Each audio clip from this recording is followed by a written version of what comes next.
Mesdames, Messieurs, soyez les bienvenus à cette nouvelle édition de votre émission. L'invité, c'est un plaisir de vous savoir des nôtres une fois de plus. En 2013, de nombreux rapports faisaient état de la grande consommation d'alcool au Cameroun. La même année, l'Organisation mondiale de la santé demandait aux États du monde entier de réduire la consommation d'alcool chez les mineurs. Justement, notre invité du jour, Hervé Nana, est l'initiateur d'un programme pour lutter contre l'alcoolisme chez les mineurs. Bienvenue à vous, monsieur.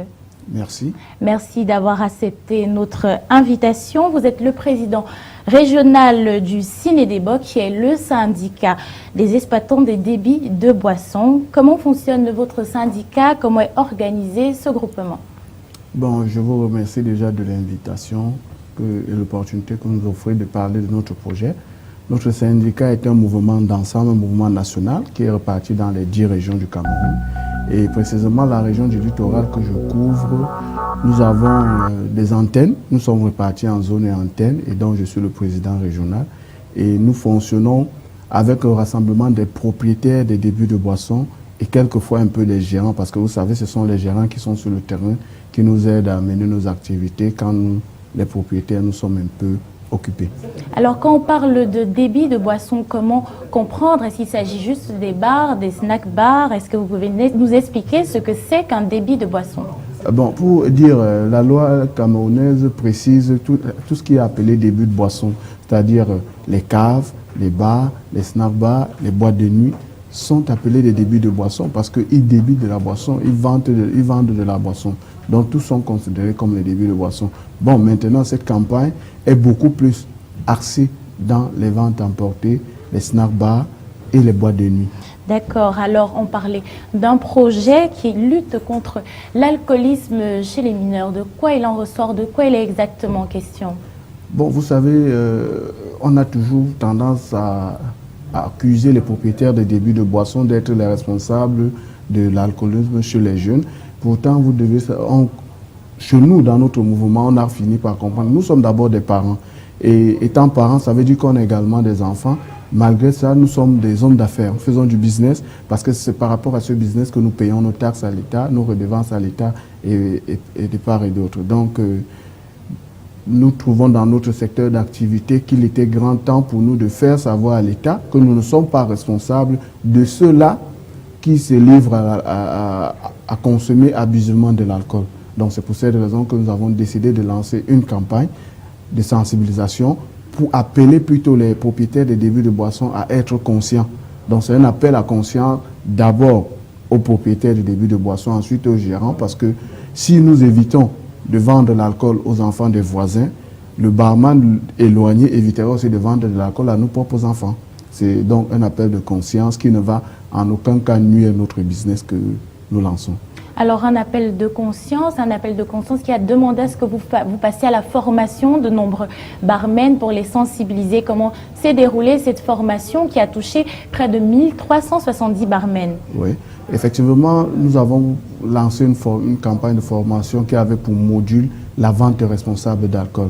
Et cette vente responsable d'alcool expliquait aux barman qu'on peut faire notre business sans toutefois nuire à nos enfants.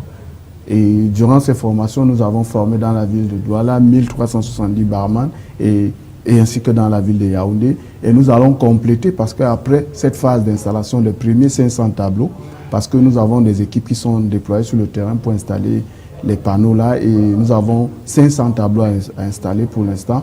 Après cette phase, à la fin du mois de mars, dans notre calendrier syndicat, on a décidé de compléter les 1300 pour qu'on puisse atteindre l'objectif de 2000 barmen pour cette année, avant de relancer une autre campagne qui va couvrir tous les 10 régions, parce qu'il faut dire que Douala et Yaoundé étaient des villes pilotes pour ce projet.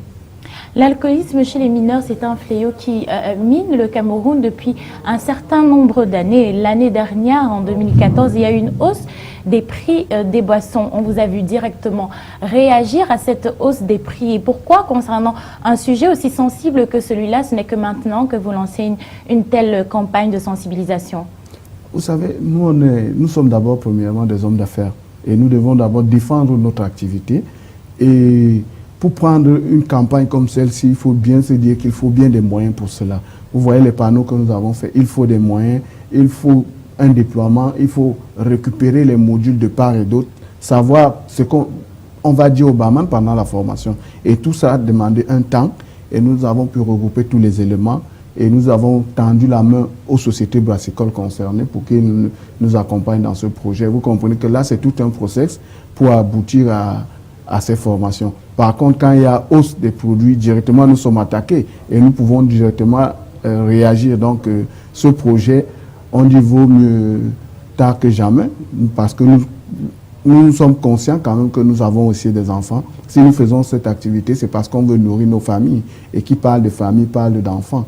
Et donc, nous voulons aussi leur protéger. Donc, il est temps pour nous d'aller dans cette campagne ensemble. Vous prenez un nouvel ordre dans les débits de boissons. C'est carrément un changement dans les habitudes de ces commerçants, de nos commerçants. Est-ce que vous pensez que vous allez changer quelque chose, étant donné que la loi camerounaise elle-même prévoyait déjà des sanctions pour ceux-là qui vendent de l'alcool aux moins de 18 ans aux mineurs? Est-ce que vous pensez que vous, en tant que syndicat, vous allez vraiment changer quelque chose dans ces habitudes qui nous collent encore à la peau?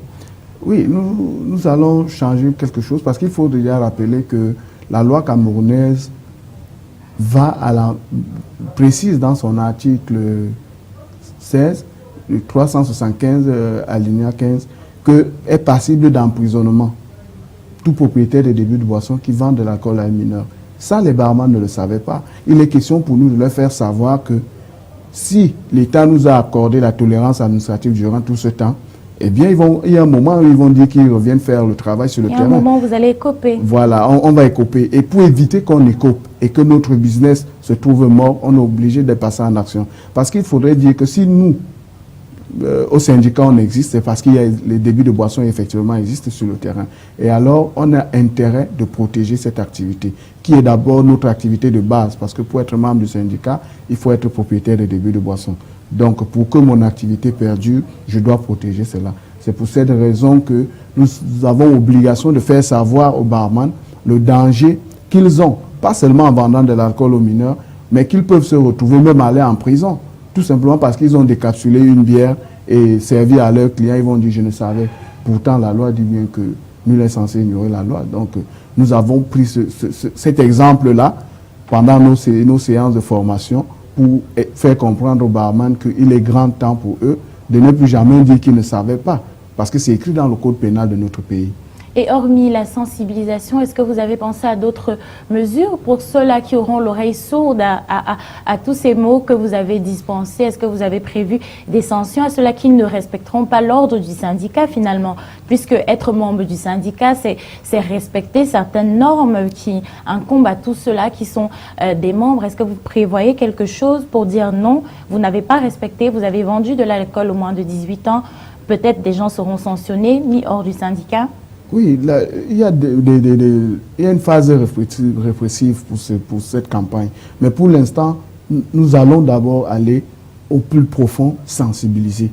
Parce que vous savez bien que autant mieux on sensibilise au fur et à mesure, on insiste sur le terrain, que les gens vont finir par prendre conscience. Et la répression viendra de l'État, puisque l'État même l'a prévu dans le code pénal. Donc ça veut dire que ils ne seront pas surpris demain de comprendre que c'est le commissaire de police ou c'est le commandant de gendarmerie qui vient sceller votre point de vente et qui vous met les menottes et vous vous retrouvez en prison. Nous sommes là pour protéger notre activité, protéger les barman. Ce qui est sûr, il y a une phase répressive qui arrive. Mais avant qu'elle n'arrive, on nous posera la question quand on viendra défendre nos membres. Qu'est-ce que vous avez fait? Effectivement, on va dire qu'on a formé des gens. Donc c'est pour cette raison qu'il est temps pour nous de former ces barman, de les expliquer le bien fondé de cette campagne. Ce n'est pas une campagne qui vient nous demander de fermer notre activité ou bien de nuire à notre activité, non. Elle nous demande plutôt de protéger cette activité pour qu'elle perdure. Parce que si elle n'existait plus demain, on sera tous perdus, quoi. Justement, vous parlez de l'État. Quel est l'accompagnement dont vous avez bénéficié du gouvernement durant toutes ces campagnes de sensibilisation et de formation? Oui, nous devons déjà ici préciser que cette campagne a été lancée officiellement dans un hôtel de la place de Yaoundé et nous avons eu la bénédiction du ministère de l'administration territoriale et du ministère de la Santé et même du ministère de l'enseignement secondaire qui était pendant cette campagne-là. Donc nous pouvons fièrement dire que c'est une campagne qui est accompagnée par l'État camerounais et on nous a fait savoir qu'après il y aura des mesures répressives. Donc c'est une campagne où tous les exploitants ont obligation d'adhérer pour éviter de se retrouver dans les phases de sanctions.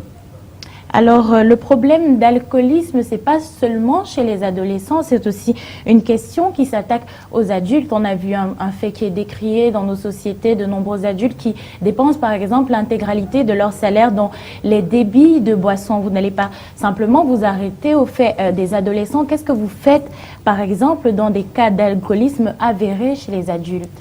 Bon, ça faisait partie d'un module dans notre campagne de formation qui est la consommation responsable.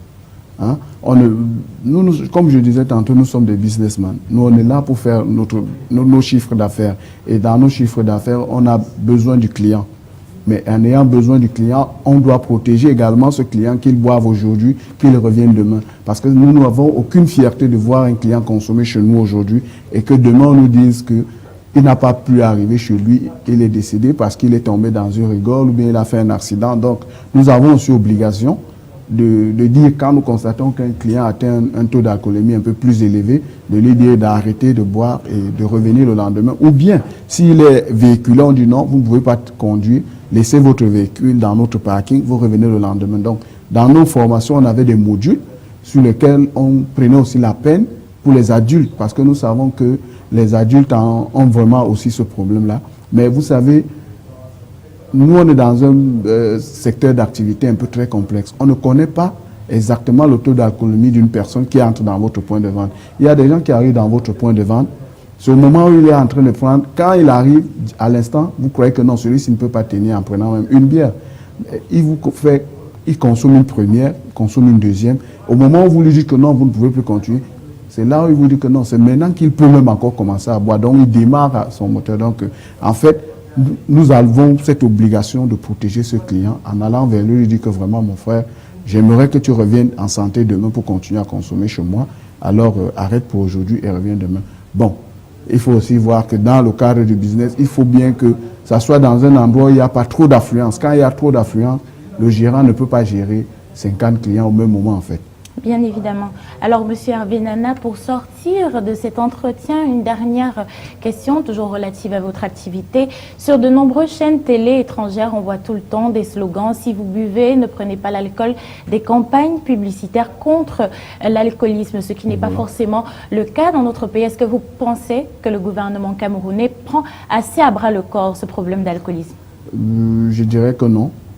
L'État camerounais ne fait pas de grandes campagnes dans ce cadre parce que nous pensons que l'État devrait plus faire des campagnes sur des axes pas pour interdire les gens de conduire, mais pour faire comprendre aux gens le danger qu'il y a en consommant de l'alcool en allant au volant. Bon, on a une société Brascol de la place qui a pris cette campagne, d'autres ont suivi et nous pensons que l'État devrait accentuer cela pour qu'on ait des spots télé, des spots radio qui révèlent en longueur de journée cette campagne-là parce que quand nous comptons les accidents que nous avons en longueur de journée ou dans les nuits, c'est vraiment des pertes en vie humaine, des pertes des cerveaux, des mains-d'œuvre qualifiées. Et qui sont malheureusement en rapport avec la consommation d'alcool. Non, pas toujours. Il peut avoir des fatigues. Il ne faut pas toujours mettre tout vers l'alcool. Il peut aussi avoir des fatigues. Il peut aussi avoir la négligence, l'état des véhicules. Donc, il y a beaucoup de dangers. Je ne voudrais pas qu'on focalise tout à l'alcool, mais qu'on puisse faire une campagne qui puisse susciter un appel de conscience de toute personne qui prend le volant. Mais il faut toujours rappeler que l'alcool est aussi un des cas majeurs, un des cas responsables de ces accidents. Merci, M. Hervé Nana, d'avoir été parmi nous aujourd'hui. C'était un plaisir de vous avoir sur notre plateau. Et merci à vous, chers téléspectateurs, de nous avoir suivis. Vous restez en compagnie des programmes de Canal 2 Info qui se poursuivent.